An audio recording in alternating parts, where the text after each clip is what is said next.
Comment trouver ce qui nous passionne? Pas évident, n'est-ce pas? Si je vous disais là, à chaud, qu'est-ce que vous voudriez faire comme métier plus tard? Pas évident non plus, hein? Salut, c'est Mathias. Si vous êtes jeune et que vous voulez faire une reconversion professionnelle réussie, bienvenue sur cette chaîne. Pensez à vous abonner et à cliquer sur la petite cloche. Malheureusement, la passion, ce n'est pas quelque chose que l'on trouve comme ça. En effet, c'est quelque chose qui s'explore, qui se recherche. Donc, vous vous doutez bien qu'à la fin de cette vidéo, vous n'allez pas vous lever avec votre mission de vie, votre passion prête à l'emploi. Mais j'ai quand même envie de vous proposer quelque chose qui vous fasse avancer. Le but de cette vidéo est de vous proposer 2 petits jeux afin de vous orienter vers la bonne direction. Mais avant ça, j'aimerais bien traiter 2-3 petites choses un peu floues au niveau de la passion. Pourquoi c'est si difficile de trouver sa passion? Et le problème ne vient pas de la difficulté de la question. Il vient de l'angle que vous adoptez. Pour la plupart des gens, qu'est-ce qu'une passion? Ah, et bien la passion, moi j'aime bien les voitures, je crois que je suis passionné de bricolage un peu, et j'aime bien dessiner, c'est mes passions. Et c'est exactement ça le problème. C'est que dans la tête de la majorité des gens, la passion c'est forcément un sport ou une activité. Mais à la base, l'essence même d'une passion, ce n'est pas du tout ça. Et si tout le monde, vous y compris, faites du surplace pour trouver votre passion, c'est parce que vous vous accrochez à ces idées préconçues de sport ou d'activité. Mais l'essence même de la passion, ce n'est pas ça. La véritable définition de la passion, c'est celle-ci. Une situation qui vous charge émotionnellement. Une situation, et pas un sport, pas une activité. Une situation. Admettons que votre passion soit la musculation. Vous êtes passionné par cette activité, pas parce que c'est bien de lever des haltères avec ses bras, mais parce que c'est un moment où vous vous sentez vivant. Un moment où vous êtes chargé émotionnellement. Maintenant que c'est dit, il y a tout de même 2-3 petits obstacles qui vous barreront la route quand vous voudriez chercher votre passion. Mais vous allez le comprendre, on commence tout de suite les petits jeux. Donc ce que je vous propose, c'est d'en faire 2. Les petits jeux, en fait, ce seront des séries de questions centrées autour d'un monde imaginaire, d'un univers qui, une fois qu'elles seront posées, permettra d'activer des leviers psychologiques dans votre tête pour débloquer des croyances et vous permettre de vous orienter vers la bonne direction. Le premier jeu se déroule dans un monde où tout est possible. Les questions que je vais vous poser sont inspirées du livre de Maud Simon qui s'appelle « Fais ce qui te plaît ». Et cette liste de questions a pour vocation de vous emmener en dehors de votre zone de confort. Et pour qu'elle soit vraiment utile, je vous suggère de prendre le temps de vous projeter dans la situation décrite et d'y répondre le plus spontanément possible sur une feuille ou dans votre carnet. Franchement, jouez le jeu et faites comme si.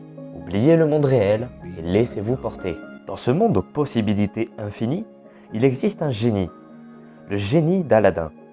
Imaginez maintenant que vous êtes debout dans ce monde et qu'il débarque maintenant pour vous proposer de formuler 3 vœux. Qu'est-ce que vous lui demanderiez? Pour cette question et pour toutes les autres questions qui vont suivre, je vais vous illustrer ça par un exemple de ce que moi je répondrais à ces questions. Face à cette question, moi je répondrais quelque chose comme ça. Je voudrais avoir un travail qui me donne assez de sous pour voyager. En deuxième choix, je dirais passer des merveilleux moments avec ma famille. Moment avec un S. Et en troisième vœu, je dirais inspirer les gens par mes actions et le message que je veux transmettre. Donc voilà à quoi ressembleraient les 3 réponses à cette question. Remarquez que dans mes réponses, je suis précis. Je vais plus loin que simplement dire « Oh je veux devenir riche » ou « Je veux être heureux avec ma famille ». Je précise davantage afin de libérer tout ce que j'ai envie vraiment à l'intérieur de moi. Et c'est ce que je vous conseille de faire aussi, aller plus loin que de simples réponses, affirmations. Et rappelez-vous, on est dans le monde où tout est possible. Je vous conseille de mettre la vidéo en pause pour prendre le temps de répondre à ces questions. Et dans ce monde, il y a autre chose de fascinant. C'est que dans ce monde, tous les jobs sont payés pareil. Tous les métiers, que ce soit boulanger, ingénieur, médecin, tout le monde est payé à la même somme. Dans ce monde où tous les métiers sont payés pareil, quel métier voudriez-vous faire? C'est la deuxième question. Ma réponse à cette question serait la suivante. Je veux être coach de vie professionnelle. Excusez-moi pour la petite faute. Et là pareil, pour cette question, on est dans le monde où tout est possible. Donc ne vous bridez pas, ne vous mettez pas des barrières. Pensez à tous les métiers possibles. Vous commencez sûrement à le comprendre. Ces questions ont pour but de réveiller les rêves d'enfants qui sommeillent en vous. Ces rêves que vous avez oubliés par le conditionnement de notre société, mais qui vous inspirent. Je veux que dans ce monde, vous teniez le premier rôle de votre vie, celui auquel vous aviez toujours rêvé. Dans ce monde, vous ne restez pas dans votre zone de confort et vous ne passez pas à côté de vous-même.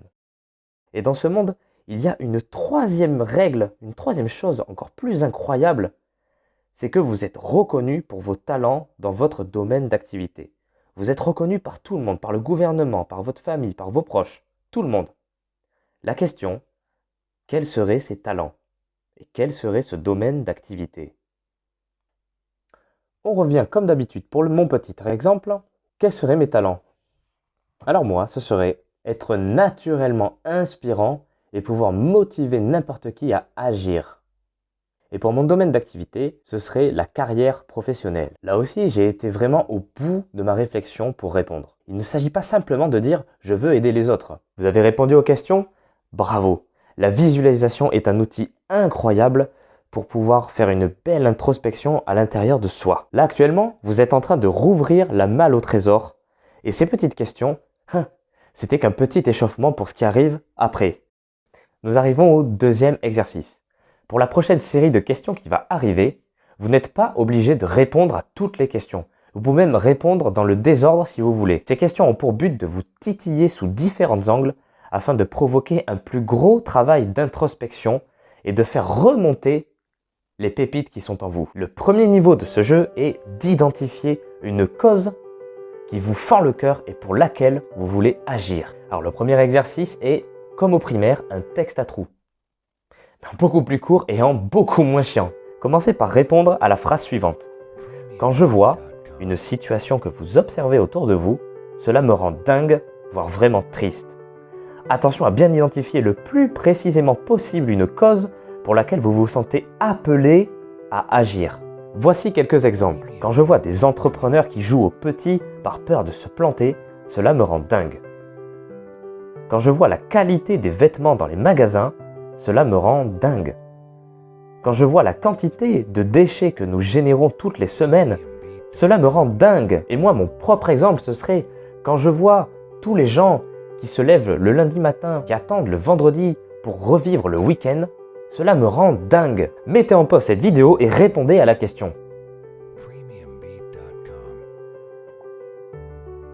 Ça y est? Deuxième question. Demandez-vous quelle contribution vous souhaitez apporter à cette situation et quel problème vous souhaitez résoudre. Je vous donne encore des exemples. Je souhaite transmettre aux entrepreneurs des stratégies pour qu'ils osent voir grand.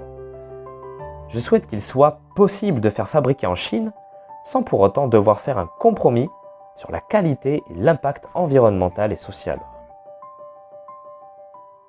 Et pour ma part, je souhaite aider les professionnels à trouver l'épanouissement dans le travail. Ouais, je suis beaucoup à fond sur l'épanouissement. Allez, troisième question. Si vous aviez le pouvoir d'être entendu des hommes, des femmes, des enfants, des politiciens, des hommes d'affaires, enfin de tout le monde, et en imaginant que la prise de parole en public soit une de vos forces, à qui parleriez-vous? Imaginez qu'on vous donne un micro et une salle qui comble de personnes à convaincre. Quel serait votre message? Quel serait votre message? Moi, le mien, ce serait en une phrase, pas plus. On n'a qu'une seule vie, alors être heureux n'est pas une option, c'est une obligation. Donc réfléchissez à votre message et pensez à celui qui vous donne envie de combattre pour cette idée. Et dernière question pour cette partie, cette fois-ci, vous êtes vieux. Ah ouais, c'est pas marrant, hein? Vous êtes vieux, vous avez 90 ans. Imaginez que vous racontez à vos petits-enfants la contribution que vous avez cherché à apporter dans votre vie. Oui, vous avez bien remarqué, toutes ces questions ont un lien, mais c'est juste qu'elles sont posées différemment pour pouvoir vous titiller selon différents angles. Comme je vous l'ai dit, vous n'êtes pas obligé de répondre à toutes les questions. Répondez à celles qui vous parlent le plus. Et pour pas que cette vidéo dure 3 heures, je vais enchaîner sur la deuxième partie de ce petit jeu. La deuxième partie qui est écrire votre mission de vie. Sachant qu'une mission de vie, c'est avant tout une action ce que vous voulez faire. Cette partie-là est très courte, mais elle permettra de poser le premier pas sur la route que vous voulez emprunter. Je vous montre à l'écran une liste de verbes d'action et je vous demande d'analyser tous les verbes qu'il y a et d'écrire sur un papier tous ceux qui font sens pour vous.